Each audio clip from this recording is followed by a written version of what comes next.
This clip is brought to you by SaveWithConrad.com.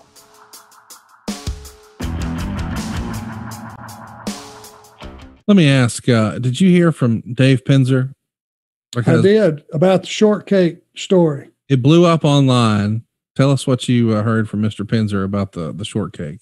He was just happy to get some press, I think. He got hot as hell, and then waited till he calmed down to send me a text. But brought up some old memories. I used to travel with Pee Wee and Pinzer quite a bit, and we're still friends. We were good friends at one time, and that's a classic story. You should have heard from, I would think, or somebody should have heard from the people of Dothan on how renowned that strawberry cheesecake is. Did you get a big response? Oh yeah, I did. I heard all about it, and I will make it happen. Pinzer even wrote on Twitter, their strawberry shortcake was so good, I would have paid the $20 for a piece, but not for Pee Wee to eat mine. Welcome to the wrestling business. And Adam B says, I was just listening to that story for the fourth time today when I came across this tweet. People think that's one of the funniest stories we've ever told on the show. And Dave Pinzer says, telling little road stories is what Arn does best. You got any other traveling stories with Pee Wee or Pinzer you can share with us?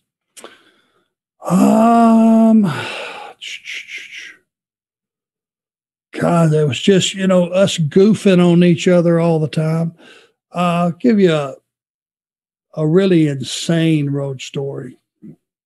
Doesn't involve these two. I hope that's okay. It involves Tony Gillum, who was a ring announcer, and Bobby Eaton. Okay. So Gillum would have been, I think, I'm not sure if it was before Pinzer or after. Not sure. But that was the makeup. Now it's Bobby Eaton and myself. We've got a minivan. Sitting in the back is Tony Gillum. Now we're going on Highway 70 from Kansas City to someplace, whatever the town was, and it is pouring rain. Now, this is in the afternoon. We had just got done eating lunch, and it was going to be one of those deals where we went to, I think we might have went to a buffet or something and really overdid it. And so Bobby and I used to have this little game we would play. It's called burp and blow. I would burp, blow on him. He would sell the piss out of it. He would sneak up on me, burp, blow it in my face. Very childish, very immature. But I like that.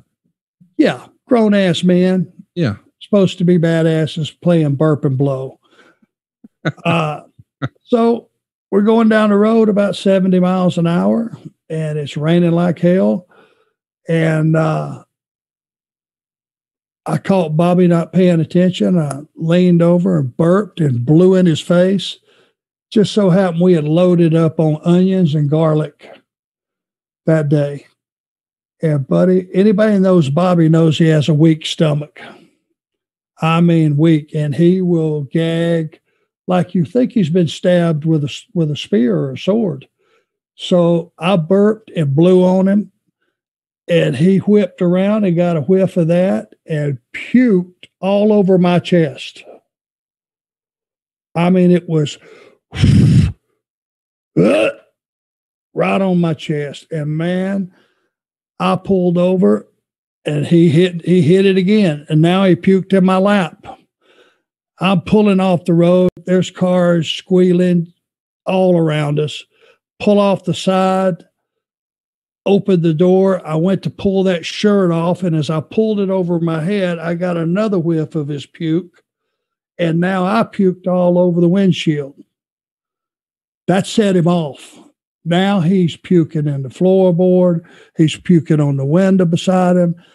He opens the door, falls out the right side. I'm on the left side. Now I got puke in my lap, which was on the shirt, the front of my shirt, right below my chin. I threw it off. I pulled my Zubaz off. I'm naked on the side of Interstate 70, puking my guts out the door. End of story. Burp and blow. Burp and blow can lead to bad things. Friends don't let friends burp and blow. Can you imagine some of those farmers and normal blue-collar people in Kansas City riding down the road, and they look over and see the van with both doors open in the pouring rain and two guys? Hey, that looked like Bobby Eaton and Arn Anderson. And Arn Anderson was naked, leaning out of a van, puking our guts up. That had to be that had to make some people think, man, I'm having an acid flashback or something. I can't have seen what I just saw. Just another day in the wrestling business. Another road story. Jared wants to know, finally listening to Ask Arn 35. It's easy to find hats in 7 5/8. I have a collection of over 200 hats. I'd recommend that he shop at the Hat Club. So apparently lots of people out there have big heads, big old watermelon heads like me and you, and they're telling you there's hope. Sweet. Wasn't aware of it. The Hat Club it is. This is from Alan. Hi from Ireland. Did Arn ever wrestle Joe LeDuc? Does he have any stories about him? He seemed like a legit strong dude. He was, and he was like, when I first went to Pensacola for 3 weeks, which I told that story, before I went to work for Bill Watts for 5 months. Joe LeDuc happened to be in the territory. We were both heels, so we didn't work together, but he was working the territory back then. They were using him in a good position. He was working with Bob Armstrong, and, he had a big rugged look about him, and I guess he was a legitimate tough guy. Let's jump into it, man. It's hashtag Ask Arn Anything. We got tons of questions. There's no chance that we'll get to them all. This has become a really, really popular segment here on the show. Every other week we do it. So if you didn't get let me start that again. If you didn't get a chance to ask your question this week, you can ask it in 2 weeks. Just go follow us at the Arn Show and be sure to use hashtag Ask Arn Anything. Let's jump into it. Jerry Eugene Hill says, Ole wrote about the psychology that promoters used in making payoffs.